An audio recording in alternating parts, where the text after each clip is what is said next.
November 12th, 1942, 11:48 p.m., Iron Bottom Sound, off Guadalcanal.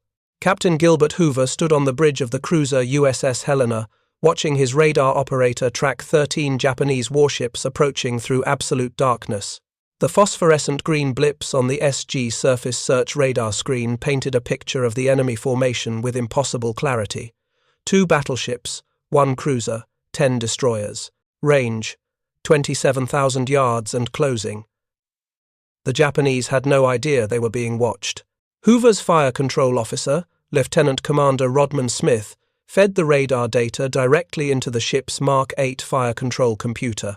The system calculated range, bearing, target speed, and projected position with mechanical precision. Helena's 6-inch guns trained smoothly toward targets her crew could not see with human eyes. In the plotting room below decks, sailors watched as the automated system solved problems that would have required minutes of manual calculation. The Japanese were still 14 miles away, too far for their optical rangefinders to detect anything in the moonless tropical night. If you're enjoying this deep dive into the story, hit the subscribe button and let us know in the comments from where in the world you are watching from today. At 11:51, Helena's forward turrets erupted. 15 6-inch shells screamed through darkness toward the Japanese destroyer Akatsuki, which had just activated her searchlight, attempting to illuminate what her lookouts assumed was empty ocean. The shells arrived 19 seconds later. Akatsuki exploded, her magazines detonating in a fireball visible from Guadalcanal 15 miles distant. Her crew never understood what had killed them from beyond visual range in pitch darkness. Neither did Admiral Hiroaki Abe, commanding the Japanese bombardment force, who could not comprehend how American ships were achieving accurate fire without searchlights, star shells, or any visible means of target acquisition. This was the first full demonstration of a technology that would shatter Japanese naval doctrine and reverse the balance of power in night surface combat. Radar-directed naval gunfire had just announced itself to the Pacific War with devastating effectiveness. Over the next 3 years, this capability would fundamentally alter Japanese tactical calculations, negate their advantages in night combat training and superior optical equipment, and contribute directly to the destruction of the Imperial Japanese Navy as an effective fighting force. The transformation began not with American brilliance, but with Japanese superiority that had dominated every night engagement since the war's beginning. August 9, 1942, off Savo Island, same waters where Helena would later achieve her radar-directed kills. Vice Admiral Gunichi Mikawa's cruiser force had approached an Allied naval squadron protecting the Guadalcanal invasion fleet. The Japanese formation consisted of 7 cruisers and 1 destroyer. The Allies had 6 cruisers and 8 destroyers. On paper, relatively even odds. Mikawa's ships possessed technology that Allied naval forces could not match. Type 93 Long Lance torpedoes, oxygen-powered weapons with 4,900-pound warheads and ranges exceeding 20 nautical miles. Japanese optical equipment, including powerful binoculars and rangefinders, represented the finest precision optics manufactured anywhere in the world. Most importantly, Japanese crews had trained for night combat with an intensity that bordered on obsession. Lookouts spent hours in darkened rooms, adapting their eyes to detect the faintest shapes against night horizons. Gun crews practiced engaging targets, illuminated only by brief searchlight exposure or the dim glow of star shells. The Battle of Savo Island lasted 34 minutes. Japanese forces sank 4 Allied cruisers and damaged 2 others, without losing a single ship. Over 1,000 Allied sailors died. The Australian cruiser Canberra was hit by 24 shells and 2 torpedoes before her crew could return effective fire. The American cruiser Astoria's captain was awakened by the sound of Japanese shells hitting his ship, having posted no adequate lookouts because he believed enemy forces were too distant to threaten his position. The massacre demonstrated what Japanese naval planners had spent 2 decades perfecting: night combat doctrine that maximized their advantages in optical equipment, torpedo range, and crew training. American and Allied forces quite simply could not compete. Ships equipped with standard optical rangefinders required visual acquisition of targets before firing could begin. In darkness, this meant waiting until enemy ships were close enough to be silhouetted against the horizon, or illuminating them with searchlights that immediately revealed the illuminating ship's position, making it a target. Japanese forces reversed this equation. Their superior optics allowed target acquisition at longer ranges. Their long-lance torpedoes could be fired from distances where return fire was ineffective. Their training emphasized rapid engagement and disengagement, striking before Allied forces could react. The mathematics were brutally simple. In night combat, the side that saw first and shot first won. For the first 16 months of the Pacific War, that side was always Japanese. The psychological impact on Allied naval forces was profound.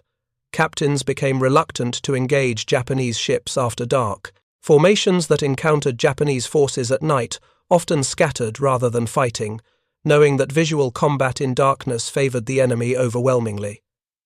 The U.S. Navy, which had entered the war confident in its material superiority, found itself systematically defeated in a domain the Japanese had claimed through decades of preparation and training. Admiral Ernest King, Commander-in-Chief of the U.S. Fleet, wrote in September 1942 that the Navy's performance in night combat had been consistently inadequate, and that Japanese superiority in this domain threatened to make the waters around Guadalcanal untenable for American forces. Without control of these waters, the Marine garrison on Guadalcanal could not be supplied or reinforced. Without Guadalcanal, the entire Allied offensive in the Solomon Islands would collapse.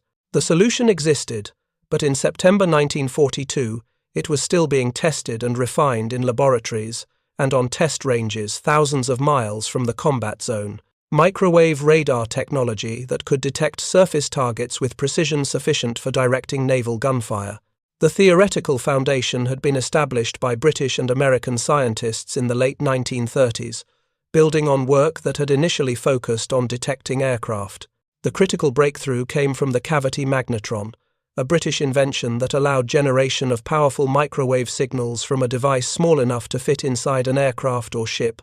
The radiation laboratory at MIT, established in October 1940, received a working cavity magnetron from the British Tizard mission, along with complete technical documentation. American scientists and engineers immediately recognized its revolutionary potential. Microwave radar operating at wavelengths of 10 centimeters or less could detect objects with resolution impossible using longer wavelengths. A ship's superstructure, individual gun turrets, even lifeboats could be distinguished on a properly tuned microwave radar screen. Development proceeded through 1941, with multiple research teams working on different components. Western Electric Corporation developed the transmitter assemblies. Raytheon Manufacturing Company produced cavity magnetrons in quantity. General Electric created the display systems that would present radar returns in usable format. Bell Telephone Laboratories designed the fire control integration that would allow radar data to feed directly into mechanical computers that aimed naval guns. The SG Surface Search Radar, designated AN divided by SG-1, emerged from this development program as the first microwave radar specifically designed for detecting surface targets. Operating at 3000 MHz with a wavelength of 10 centimeters, the system could detect a battleship at 40,000 yards, a cruiser at 30,000 yards, and a destroyer at 20,000 yards. More importantly, it provided bearing accuracy within 1 degree and range accuracy within 50 yards, precision sufficient for directing naval gunfire against targets beyond visual range. The first production SG radars reached the Pacific Fleet in late summer 1942. Installation proceeded as ships returned to Pearl Harbor for replenishment and minor repairs. Helena received her SG radar in September 1942, along with modifications to her fire control system that allowed radar data to be fed directly to the Mark 8 rangefinder director. The integration was crude by later standards, requiring manual data transfer from radar operators to fire control plotters. But it was functional. Captain Hoover, taking command of Helena in October 1942, immediately recognized the tactical implications. His ship could detect and track enemy vessels in complete darkness at ranges where Japanese optical equipment was useless. More critically, Helena could fire accurately at these targets without ever visually acquiring them, without searchlights, without star shells, without any of the techniques that had made night combat suicidal against Japanese forces. The Japanese had no comparable technology. Their radar development program, initiated in the mid-1930s, had focused on copying German designs that were already obsolete by 1942 standards.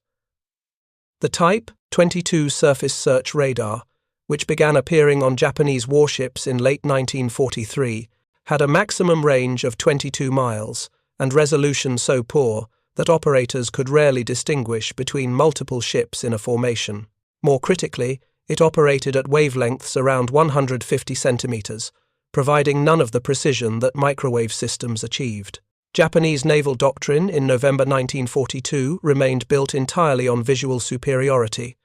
Lookouts with excellent night vision and superior binoculars, optical rangefinders that could calculate target distance from visual observations, fire control systems that required visual tracking of targets to maintain accuracy. The possibility that an enemy might see them without being seen, might calculate firing solutions without optical observation, seemed to violate the fundamental principles of naval gunnery. Admiral Abe's bombardment force approaching Guadalcanal on the night of November 12th operated according to these principles. His two battleships, Hiei and Kirishima, carried 14-inch guns and hundreds of high-explosive shells intended to destroy Henderson Field's runways and aircraft. His screening cruiser and destroyers would provide protection against the American surface forces known to be operating near Guadalcanal. His plan called for reaching bombardment position shortly after midnight, firing approximately 1,000 shells at Henderson Field, and withdrawing before dawn brought American aircraft. What Abe did not know was that Rear Admiral Daniel Callahan had positioned his task force directly across the Japanese approach route. Callahan's force consisted of 5 cruisers and 8 destroyers, outnumbering Abe's escorts but facing 2 battleships, whose firepower exceeded anything the Americans could match in direct combat. Under conventional night combat conditions, Japanese optical superiority and long-lance torpedoes would have given Abe overwhelming advantage. But conditions were not conventional. Helena's SG radar began tracking the Japanese formation at 11:24 p.m., when Abe's ships were 31,000 yards distant, over 17 miles away. The radar returns were clear and distinct. 2 large vessels, obviously battleships, in the center of the formation. Smaller returns indicating cruiser and destroyers arranged in screening positions. Lieutenant Commander Smith watched the tactical plot develop, noting Japanese course and speed, calculating interception geometry. The Japanese were heading directly toward Guadalcanal at 18 knots. They would reach bombardment position in approximately 90 minutes unless engaged. Helena transmitted contact reports to Admiral Callahan's flagship, the cruiser San Francisco. Other ships in the American formation, including the cruiser San Francisco and destroyers equipped with early model SG radars, confirmed the contacts. For the first time in the Pacific War, American forces were tracking a Japanese naval formation in darkness from beyond the range where Japanese lookouts could detect anything. The fundamental equation of night combat had reversed. The Battle of Guadalcanal, which began when Helena opened fire at 11:51 p.m., descended into chaos within minutes. Callahan's battle plan had assumed visual contact before engagement, leading to confused communications and poor tactical coordination when radar provided target information before anyone could see the Japanese ships.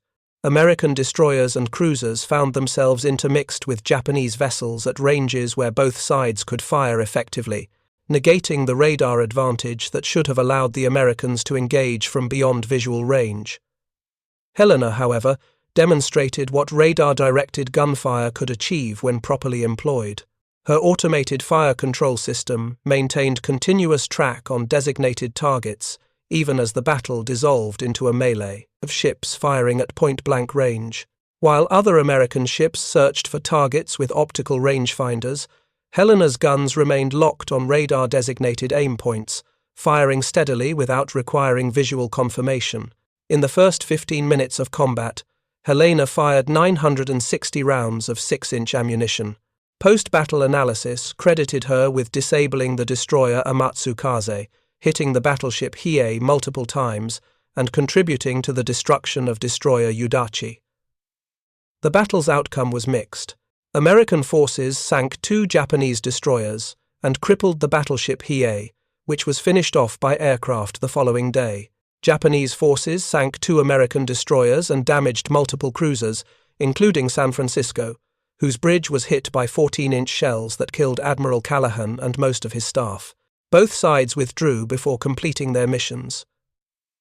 Henderson Field remained operational. Abe's bombardment never occurred, but the battle revealed something that would prove more significant than the tactical outcome.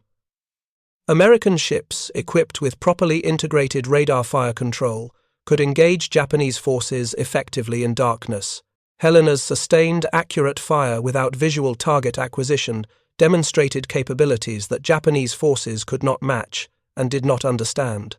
Admiral Abe, in his after-action report, noted that American gunfire had been unusually accurate, considering the darkness and confused nature of the engagement, but attributed this to fortune rather than technology. Japanese naval intelligence began receiving reports throughout December 1942 of American ships, achieving unusually accurate fire in night engagements, cruisers hitting targets at ranges exceeding 15,000 yards in complete darkness, destroyers maintaining accurate fire while maneuvering at high speed through smoke and rain, ships engaging multiple targets simultaneously without apparent need for visual acquisition. The reports were dismissed as exaggeration or attributed to improved American fire control training. The possibility that American forces had developed effective shipborne radar for surface combat was considered but rejected. Japanese scientists had examined captured American radar equipment, including a complete set from a B-17 bomber that had crashed on New Georgia. Their analysis concluded that American radar technology was similar to German systems from the late 1930s, adequate for air search, but insufficiently precise for fire control purposes. The idea that Americans had achieved breakthrough advances in microwave technology seemed implausible given Japanese understanding of electronics development. This failure of imagination had strategic consequences. Japanese tactical doctrine remained built on night combat superiority that no longer existed. Ship captains continued to close to visual range before engaging, negating their optical advantages while exposing themselves to radar-directed fire. Formations continued to rely on visual coordination between ships, creating command confusion when American radar allowed engagement before visual contact. The institutional confidence in night fighting prowess prevented recognition that fundamental technological change had occurred. November 30th, 1942, same waters off Guadalcanal, Rear Admiral Raizo Tanaka commanded 8 destroyers escorting supply transports toward the island. Tanaka, the most skilled destroyer commander in the Imperial Navy, had successfully completed dozens of supply runs through these waters, earning American respect and the nickname Tenacious Tanaka for his determination and tactical skill. His force had been attacked repeatedly by aircraft during daylight hours, forcing him to beach 4 damaged transports and continue with his destroyer escort alone. 5 American cruisers and 4 destroyers intercepted Tanaka's formation shortly before midnight. The American force, commanded by Rear Admiral Carleton Wright, included the cruiser Minneapolis, equipped with SG radar and integrated fire control similar to Helena's installation. Wright's tactical plan called for radar-directed engagement from maximum range, using the technological advantage to engage Japanese destroyers before they could launch their long-lance torpedoes. The plan failed catastrophically. Wright delayed ordering his ships to open fire despite having clear radar contact on Japanese vessels, apparently waiting for visual confirmation that never came in the darkness. When American cruisers finally opened fire at 11:50 p.m., their initial salvos were accurate due to radar direction, hitting and heavily damaging the Japanese destroyer Takanami. But the 15-minute delay between radar contact and engagement had allowed Tanaka's other destroyers to maneuver into torpedo-firing positions. Japanese lookouts, trained to detect the muzzle flashes from naval gunfire even at extreme ranges, identified the American formation's position from their initial salvos. Tanaka's destroyers launched 44 long-lance torpedoes toward the radar-calculated positions of the American ships, firing blind based on estimated range and bearing from observed gunfire. The torpedoes, traveling at 49 knots with minimal wake, were invisible in the darkness. The first torpedo struck Minneapolis at 12:06 to 6 a.m., blowing off 60 feet of her bow. The second hit her again seconds later, flooding 3 forward compartments. Torpedoes hit New Orleans, blowing off her bow forward of turret 2. Pensacola took 1 torpedo that killed 125 sailors and started fires that burned through the night. Northampton absorbed 2 torpedoes and capsized 3 hours later, becoming the only cruiser sunk in the engagement. The Battle of Tassafaronga, as it came to be known, demonstrated both the potential and limitations of radar-directed gunfire. American ships had achieved accurate fire from beyond visual range, damaging Japanese vessels before being seen, but institutional failures in tactical doctrine, hesitation in employing the new technology aggressively, and Japanese torpedo excellence had combined to produce an American defeat despite technological superiority. 4 American cruisers were damaged or sunk. Japanese forces lost 1 destroyer and successfully delivered their supplies to Guadalcanal. Admiral Tanaka, in his after-action report, noted that American gunfire had been more accurate than in previous night engagements, but attributed this to improved fire control training rather than technological advancement. He specifically noted that American ships had opened fire without apparent searchlight illumination or starshell usage, which should have made accurate fire impossible.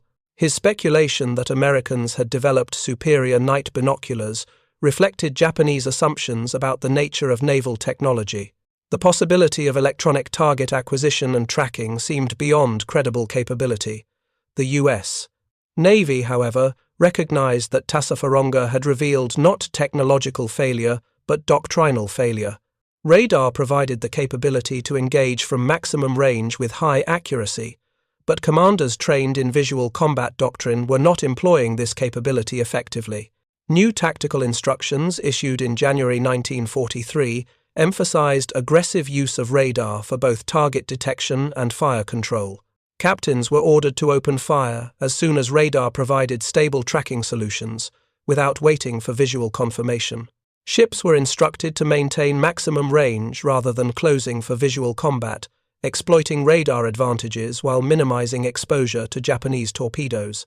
The installation of SG radar accelerated through late 1942 and early 1943. By February 1943, every cruiser and destroyer in the Pacific Fleet had been equipped with surface search radar and at least basic integration with fire control systems. The sophistication of these installations varied. Some ships had fully automated systems like Helena's, where radar data fed directly to fire control computers. Others required manual transfer of range and bearing information from radar operators to fire control stations, but all provided capability to detect and engage targets in complete darkness from ranges where Japanese optical equipment was useless. The radar systems themselves were marvels of wartime engineering and production. Each SG radar antenna assembly weighed approximately 300 pounds and was mounted on a rotating platform driven by an electric motor. The antenna consisted of a parabolic reflector that focused transmitted microwave energy into a narrow beam, then collected reflected energy returning from targets. The beam rotated at 15 revolutions per minute, scanning the entire horizon every 4 seconds. The transmitter generated pulses of microwave energy at 3000 MHz, each pulse lasting 1 microsecond and containing peak power of 50 kilowatts. These pulses traveled at the speed of light to the target and returned in the time interval that allowed calculation of precise range. A target at 10,000 yards would return an echo in approximately 61 microseconds. A target at 20,000 yards would produce an echo in 122 microseconds. The receiver system amplified these returned echoes and displayed them on a cathode ray tube screen, where operators could observe target position, bearing, and movement. Production of SG radars reached 100 units per month by December 1942, Western Electric Corporation and General Electric Company each operated production lines that manufactured complete radar sets from thousands of individual components. Raytheon produced cavity magnetrons at a rate exceeding 500 per month. Each magnetron represented precision manufacturing at tolerances measured in thousandths of an inch, requiring specialized equipment and highly trained workers. The industrial mobilization that made this production possible was itself a form of technology, transforming theoretical laboratory developments into operational military equipment in timeframes that peacetime development would have required years to achieve. The fire control integration that made radar tactically useful required equally sophisticated engineering. The Mark 8 Fire Control Director, standard equipment on American cruisers, used optical rangefinders and mechanical computers to calculate firing solutions. Integrating radar data into this system required developing interfaces that converted electrical signals from radar receivers into mechanical inputs that fire control computers could process. Bell Telephone Laboratories created these interfaces, drawing on decades of experience in automated telephone switching systems to design electromechanical devices that solved the interface problem. The result was a system where radar operators could designate targets on their screens, and fire control computers would automatically calculate range, bearing rate of change, target course and speed, then continuously update gun aiming solutions as targets maneuvered. The guns themselves were aimed by servo motors that responded to fire control computer outputs, pointing with precision impossible for human gunners to achieve manually. The entire system, from radar detection through gun firing, could operate without any visual observation of the target, without searchlights, without star shells, without any of the methods that had characterized naval gunnery since its inception. Japanese naval forces had no comparable capability and no understanding that such capability existed. Their radar development program had produced the Type 22 surface search radar, which began appearing on warships in late 1943. This system operated at wavelengths around 150 centimeters, providing maximum detection range of approximately 22 miles against large targets. But resolution was poor, and integration with fire control systems was limited to providing approximate bearing to targets that would then be acquired optically for actual engagement. More critically, Japanese fire control systems remained entirely optical. The Type 94 Fire Control Director used optical rangefinders with base lengths up to 26 feet, providing excellent range accuracy when targets could be visually acquired. But in darkness, optical rangefinders were nearly useless. Japanese doctrine emphasized using searchlights or star shells for brief target illumination, accepting the risk of revealing their own position in exchange for the visual information necessary for accurate fire. This doctrinal approach had worked excellently against Allied forces that used the same methods, creating relatively even conditions where Japanese advantages in optical equipment and crew training provided the margin of victory. But against radar-equipped ships that could fire accurately without illumination, without visual acquisition, without any observable indication they had detected targets, Japanese methods were catastrophically inadequate.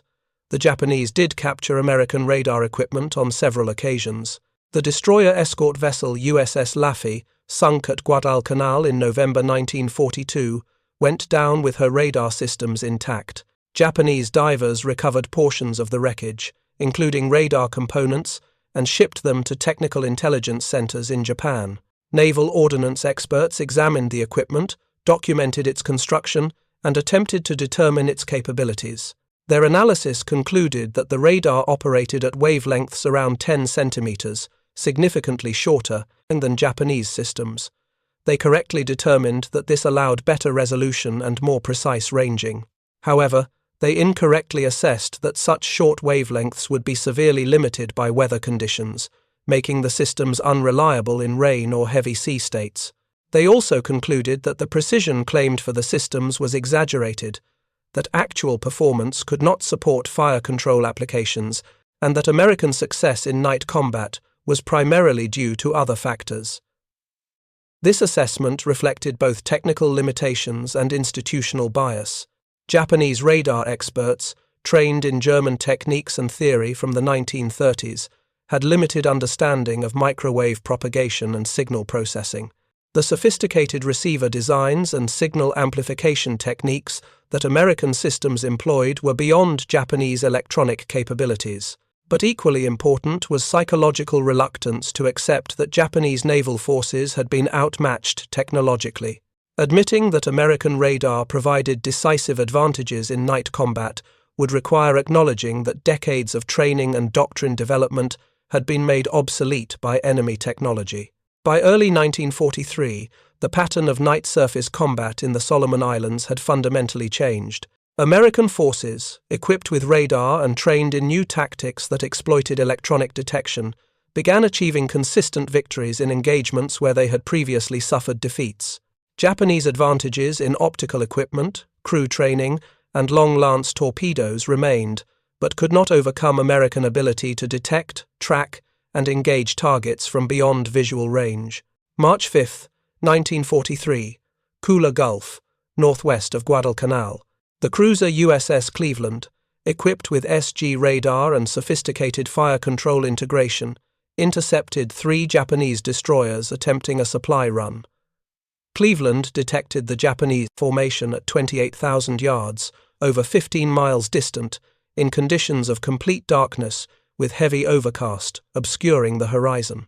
Her fire control system established tracking solutions on all 3 targets, calculated their course and speed, and designated the lead destroyer for initial engagement. Cleveland opened fire at 23,000 yards, 12.5 miles, from targets her crew could not see visually. Her first salvo straddled the Japanese destroyer Murasame, with shells landing close aboard on both sides. Her second salvo achieved direct hits, starting fires and causing flooding. Within 10 minutes, Cleveland had fired 300 rounds of 6-inch ammunition, severely damaging 2 destroyers and forcing the third to retreat. The Japanese never visually acquired Cleveland's position. Their return fire was sporadic and wildly inaccurate, directed toward guesses about where the American ship might be based on observed gunfire flashes. Captain Andrew Shepard, commanding Cleveland, reported that the engagement demonstrated the complete superiority of radar-directed fire control over visual methods in night combat. His crew had maintained accurate fire while maneuvering at 25 knots through darkness, something that would have been impossible using optical rangefinders. The Japanese destroyers, equipped with excellent optical fire control equipment and experienced crews, had been unable to return effective fire because they could not locate their target with sufficient precision for ranging. The Japanese response to these defeats remained focused on tactical adaptation rather than technological development. Destroyers were instructed to maintain higher speeds during supply runs, minimizing exposure time in areas where American forces might be present. Formations were ordered to avoid the confined waters around Guadalcanal, where radar-equipped American ships could engage them without escape routes. The Tokyo Express supply runs, which had been nightly occurrences through December 1942, became increasingly rare through spring 1943, then ceased entirely by summer as losses became unsustainable. Admiral Isoroku Yamamoto, Commander-in-Chief of the Combined Fleet, privately acknowledged to his staff that American forces had developed some form of night detection capability that was proving extremely effective. His speculation focused on infrared detection systems, which German forces were reportedly developing, or possibly very sophisticated passive radio direction finding that could detect Japanese communications. The possibility of active radar systems providing fire control accuracy was considered but dismissed as technically unlikely, given the wavelengths required for surface detection. The American advantage continued expanding as radar technology improved and tactical doctrine evolved. By mid-1943, cruisers and destroyers were equipped not only with SG surface search radar, but also with Mark 12 and Mark 22 fire control radars that provided even greater precision specifically for directing gunfire. These systems operated at slightly different frequencies, optimized for tracking individual targets through combat conditions, maintaining lock even when targets maneuvered violently or deployed smokescreens. The Mark 22 radar, introduced in mid-1943, represented a significant advance over earlier systems. Operating at 9,000 MHz with wavelength of only 3 centimeters, it could track targets with extraordinary precision, maintaining bearing accuracy within half a degree and range accuracy within 25 yards. The system included automatic tracking features that allowed it to follow maneuvering targets without constant operator input, freeing radar operators to designate new targets while the system maintained track on previously designated vessels. Production of these advanced systems reached impressive scales. General Electric and Westinghouse Electric operated production facilities that manufactured complete fire control radar assemblies at a combined rate exceeding 200 units per month by late 1943. Each system contained approximately 8,000 individual components, from vacuum tubes and resistors to precision-machined waveguides and antenna assemblies. The supply chain supporting this production involved over 300 manufacturers providing specialized components. The cost per radar installation exceeded $20,000 in 1943 currency, representing substantial investment multiplied across hundreds of ships. But the operational effectiveness justified the expense. Ships equipped with modern radar fire control achieved hit rates in night combat exceeding 20%, compared to less than 3% for ships relying on visual fire control in darkness. This seven-fold improvement in effectiveness translated directly to combat victories and ship survivals that made the technology investment strategically justified. Japanese attempts to develop comparable systems proceeded slowly through 1943 and into 1944. The Type 22 radar was supplemented by the Type 13 air search radar, but both systems remained primitive compared to American equipment. More critically, Japanese fire control systems remained fundamentally optical, with radar providing only supplementary information that still required visual target acquisition for actual engagement. The industrial limitations were as significant as the technical gaps. Japanese electronics production focused on copying established designs rather than developing new technologies. The precision manufacturing required for microwave components was beyond most Japanese factories. The thousands of highly trained technicians required for radar maintenance and operation could not be produced quickly enough to support fleet-wide deployment even if adequate equipment had been available. By 1944, the cumulative effect of American radar superiority had become apparent in casualty statistics. In night surface engagements through 1942, Japanese forces had consistently achieved favorable loss ratios, sinking more Allied ships than they lost. Through 1943 and 1944, this ratio reversed dramatically. American forces began sinking or severely damaging Japanese warships at rates approaching 3-to-1 in night engagements, directly reflecting the tactical advantages provided by radar fire control. The psychological impact on Japanese naval morale was profound. Sailors who had trained for years to achieve visual superiority in night combat found their skills made irrelevant by technology they could not see, could not counter, and often did not even understand existed. Ship captains who had once sought night engagements as opportunities to exploit Japanese advantages began avoiding darkness encounters, knowing they were at severe disadvantage against radar-equipped American forces. The doctrine that had emphasized night combat as a domain of Japanese superiority had to be abandoned. By late 1944, Japanese naval forces operated primarily during daylight, when visual conditions allowed their remaining advantages in optical equipment to be employed, or withdrew entirely from waters where American radar-equipped ships operated. The strategic consequences were significant.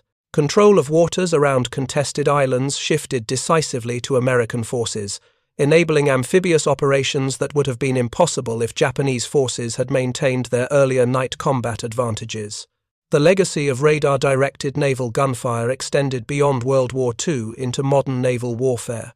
The integration of electronic detection with automated fire control established patterns that would evolve into modern combat information centers, where computers process sensor data and control weapon systems with minimal human intervention.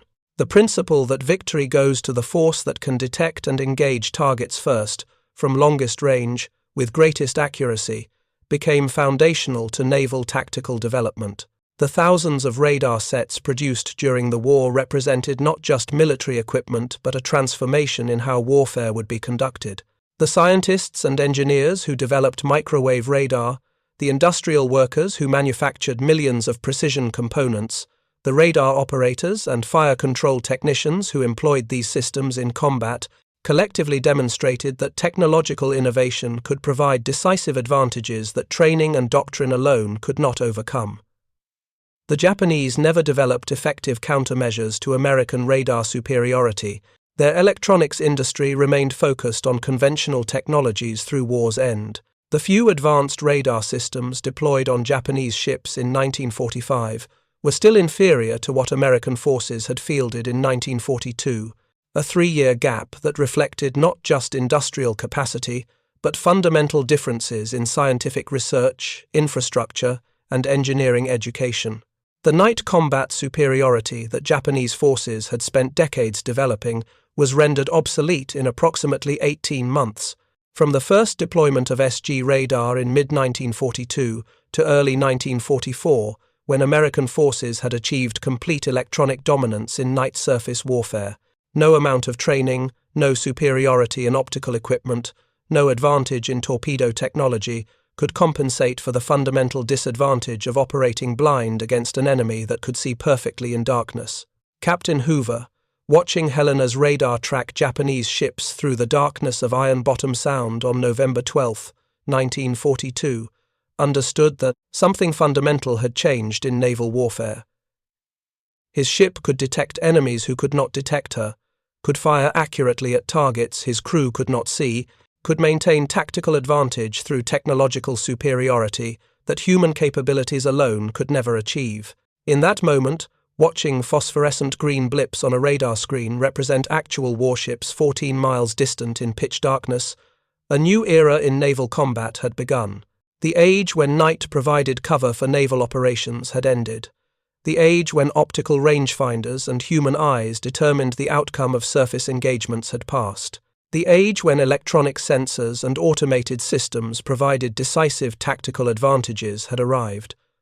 The Japanese naval forces who faced this technology never fully understood what had defeated them. They reported only that American ships seemed able to fire with impossible accuracy in darkness, that gunfire appeared from ranges where no visual contact existed. That night, engagements which should have favored Japanese training and equipment instead resulted in consistent defeats. The radar operators, fire control technicians, and electrical engineers who created and employed this advantage rarely received the recognition that fighter pilots and submarine commanders achieved, but their contribution was equally decisive.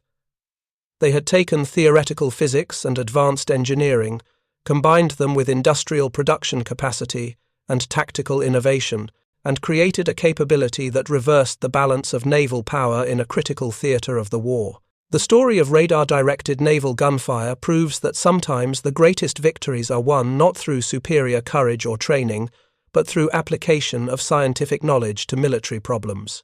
The Japanese forces who faced radar-equipped American ships were as brave as any warriors in history. Their training was superb.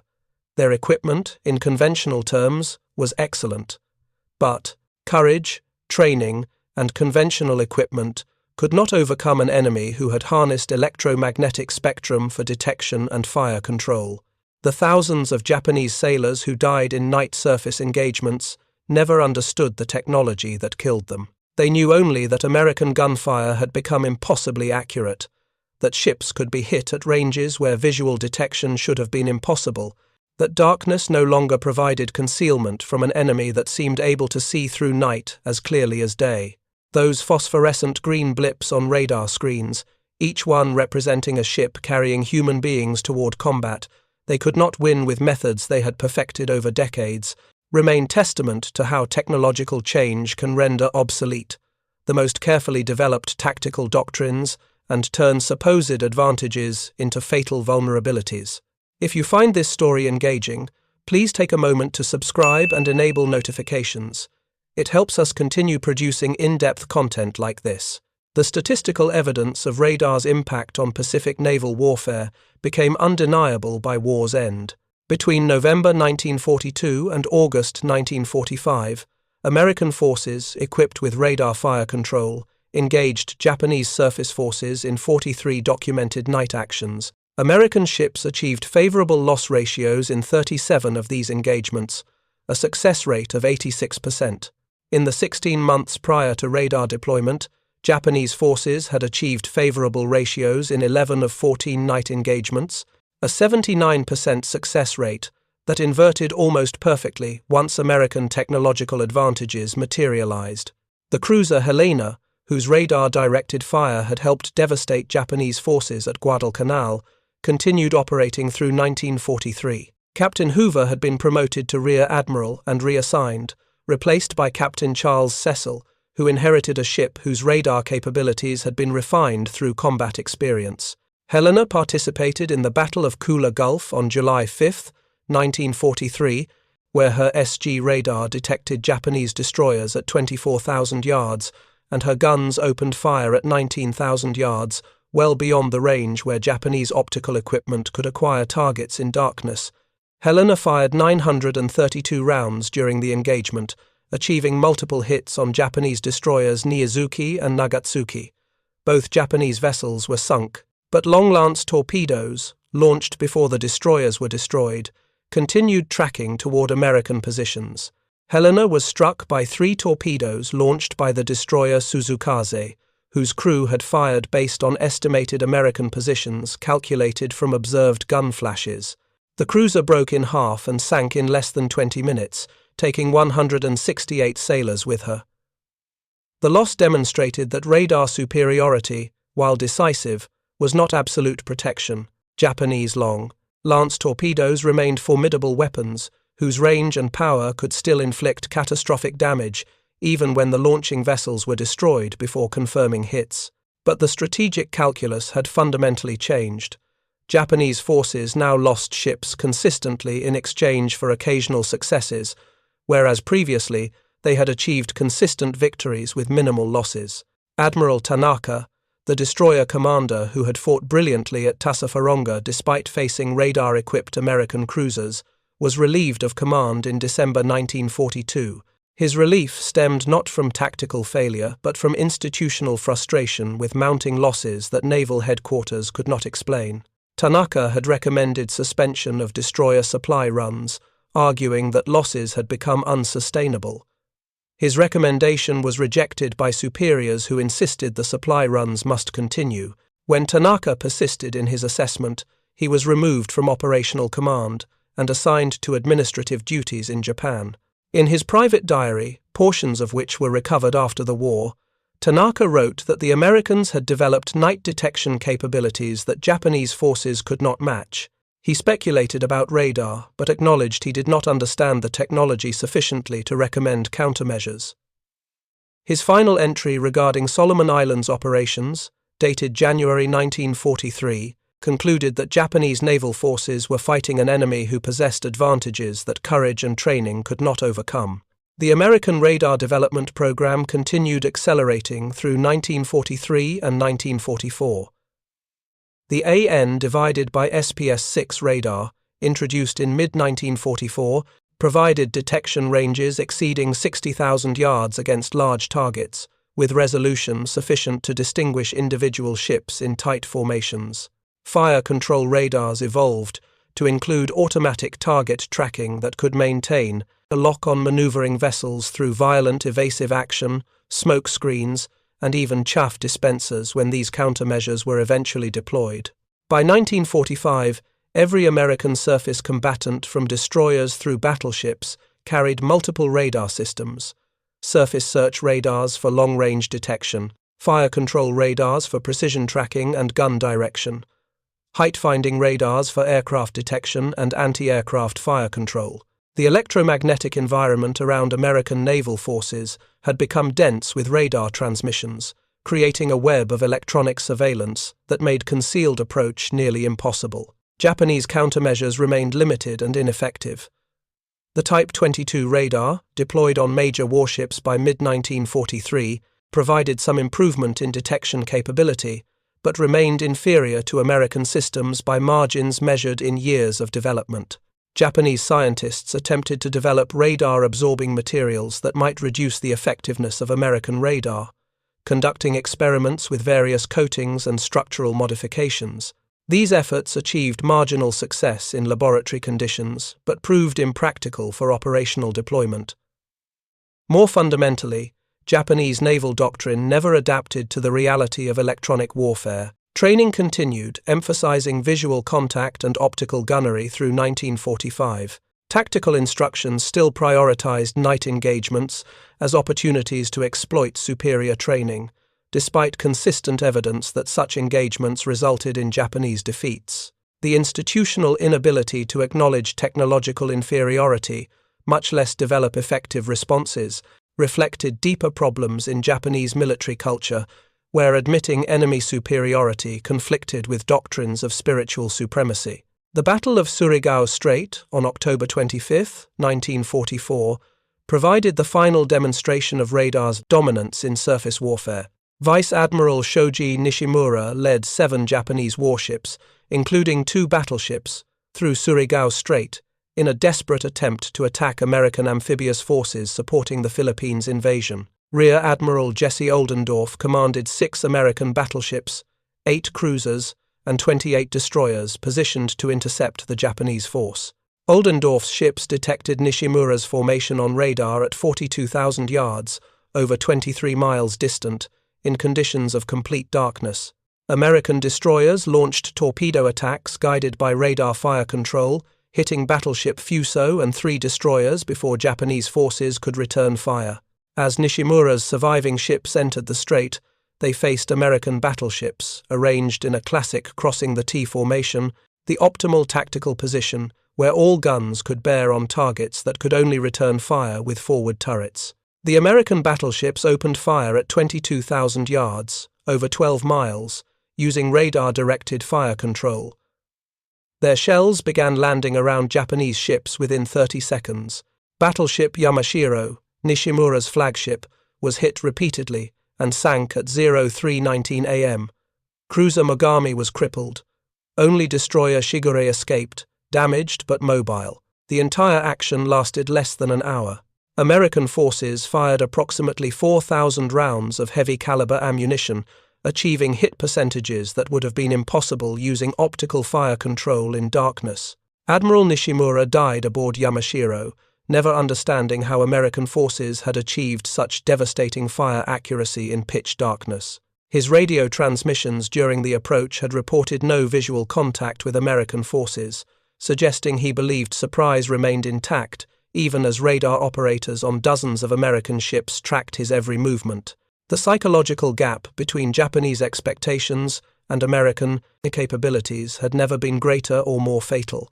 The post-war analysis conducted by the United States Strategic Bombing Survey included extensive examination of Japanese naval technology and doctrine. Interrogations of surviving Japanese naval officers revealed that most had believed American radar capabilities were broadly similar to Japanese systems, providing general detection but lacking precision for fire control. Even officers who had faced radar-directed fire in combat often attributed American accuracy to superior training or fortune rather than technological advantage. This persistent misunderstanding reflected both information gaps and psychological defense mechanisms. Japanese forces had limited access to intelligence about American technological developments due to cryptographic inferiority and geographic isolation. But equally important was institutional reluctance to accept that decades of investment in night combat training and optical equipment superiority had been rendered obsolete by electromagnetic sensors they had dismissed as impractical. The cost to Japan of this technological and doctrinal failure was measured in warships sunk, sailors killed, and strategic objectives unachieved. In night surface engagements between November 1942 and August 1945, Japanese naval forces lost 41 destroyers, 9 cruisers, 3 battleships, and numerous smaller vessels to radar-equipped American forces. American losses in the same engagements totaled 12 destroyers, 6 cruisers, and no battleships. The 3-to-1 loss ratio directly reflected technological disparity that Japanese forces never overcome. The broader implications extended beyond immediate combat results. Control of nighttime sea lanes allowed American forces to conduct amphibious operations that would have been impossible if Japanese naval forces had maintained their early war night combat superiority. The invasions of Tarawa, Saipan, Iwo Jima, and Okinawa all depended on American ability to protect invasion fleets against night attacks. Radar-equipped destroyer screens detected and engaged Japanese vessels attempting to interfere with amphibious operations, preventing the kind of devastating night attacks that had characterized early war engagements. The industrial achievement that enabled radar deployment was as significant as the technology itself. American factories produced approximately 60,000 surface search and fire control radars between 1942 and 1945. Each system required between 5,000 and 10,000 precision components manufactured to tolerances measured in thousandths of an inch. The supply chain supporting this production involved over 800 companies employing approximately 150,000 workers, specifically in radar-related manufacturing. The training infrastructure was equally impressive. The Navy established radar schools that graduated over 40,000 technicians trained in radar operation, maintenance, and repair. These specialists could diagnose problems with vacuum tubes, waveguides, antenna assemblies, and power supplies, performing repairs at sea that kept systems operational through extended deployments.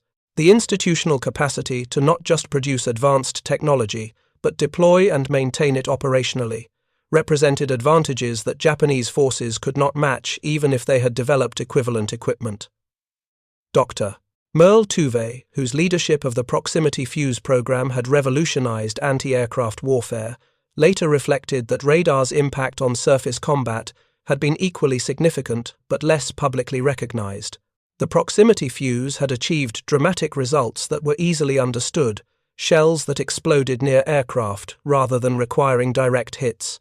Radar-directed fire control was more subtle but equally revolutionary, enabling accurate engagement of targets that could not be seen, transforming night combat from close-range melee to standoff precision engagement. The legacy of radar-directed naval gunfire extended through the Cold War and into modern naval warfare. The Aegis combat system, introduced in the 1980s, represented direct evolution of principles established by World War II radar fire control. Multiple sensors feeding data to central computers that automatically designated targets and controlled weapons represented refinement rather than revolution. The fundamental concept that electronic sensors and automated fire control provide decisive advantages over human observation and manual gun laying had been proven definitively between 1942 and 1945. Captain Hoover, who had commanded Helena during her radar-directed victory at Guadalcanal, survived the war and retired as a vice admiral in 1948.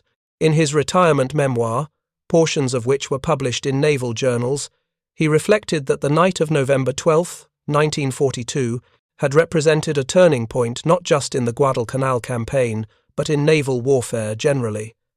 His crew's ability to detect, track, and engage Japanese warships from beyond visual range, using electromagnetic sensors, had demonstrated that technology could provide advantages that traditional naval skills could not overcome.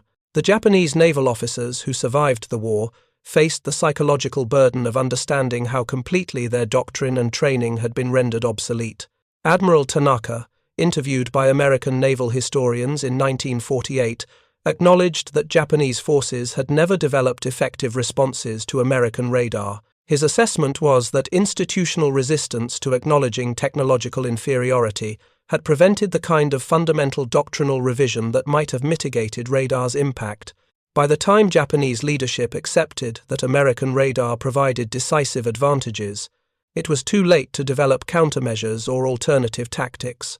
The thousands of Japanese sailors who died in night surface engagements never understood the technology that killed them. They knew only that American gunfire had become impossibly accurate, that shells arrived from darkness without warning, that the night combat superiority they had trained years to achieve meant nothing against an enemy who could see without eyes. Those men deserved better than to die from technological gaps their leadership failed to acknowledge or address. The phosphorescent green blips on radar screens that had tracked Japanese warships through tropical darkness represented more than tactical advantage. They symbolized the transformation of warfare from domain of human skill and courage to realm of electronic systems and technological superiority. The age when determined men with superior training could overcome material disadvantages had ended. The age when scientific advancement and industrial capacity determined military outcomes had arrived irrevocably. Lieutenant Commander Rodman Smith, Helena's fire control officer who had first integrated radar data with the ship's gun directors on that November night in 1942, later wrote that watching the automated system track targets and calculate firing solutions had felt like witnessing the future. The mechanical precision, the electronic accuracy, the complete independence from human vision all suggested that warfare was becoming something fundamentally different from what previous generations had known. The story of radar-directed naval gunfire proves that technological change can reverse strategic balance with stunning speed. Japanese forces had spent 2 decades developing night combat superiority through intensive training, superior optical equipment, and advanced torpedo technology. American radar development, from first operational deployments to decisive tactical advantage, required less than 18 months. The institutional investment of decades was negated by technological innovation measured in months. Captain Gilbert Hoover, standing on Helena's bridge that November night, watching radar track 13 Japanese warships approaching through darkness they believed concealed them, understood that his ship possessed advantages the enemy could not see, could not counter, and likely did not even know existed. The electromagnetic pulses painting Japanese ships with invisible light, the cathode ray tubes displaying their positions with precision impossible through optical means, the automated computers calculating firing solutions faster than human gunners could aim, all represented a revolution in naval warfare, as profound as the introduction of steam power or armored hulls. Those Japanese ships approaching through darkness, their crews confident in training and equipment that had dominated every night engagement for 16 months, were already defeated before visual contact occurred. Defeated by technology they could not detect, defeated by scientific advancement they had not matched, defeated by electromagnetic radiation traveling at the speed of light to paint their positions for an enemy who would fire from ranges where visual combat was impossible. The radar operators watching green blips move across their screens, the fire control technicians feeding coordinates to gun directors, the gunners loading shells that would be fired at targets they could not see, all were participants in warfare's transformation. From art to science, from human skill to technological capability, from visual combat to electronic engagement, they could not have known that night that they were demonstrating principles that would dominate naval warfare for the next 80 years. They knew only that their equipment worked, that Japanese ships appeared on their screens with perfect clarity, and that their guns could fire with devastating accuracy at enemies concealed by darkness that no longer provided protection. The electromagnetic spectrum, invisible to human eyes but perfectly visible to radar receivers, had become a battleground as important as the ocean surface. Control of that spectrum, through superior sensors and more sophisticated signal processing, provided advantages that courage and training alone could never overcome. The Japanese sailors who died that night and in countless subsequent engagements fought bravely against an enemy they could not see using methods that had become obsolete. Their deaths testified not to lack of skill or courage, but to technological revolution that their leadership failed to recognize until far too late to matter. Thank you for watching. For more detailed historical breakdowns, check out the other videos on your screen now, and don't forget to subscribe.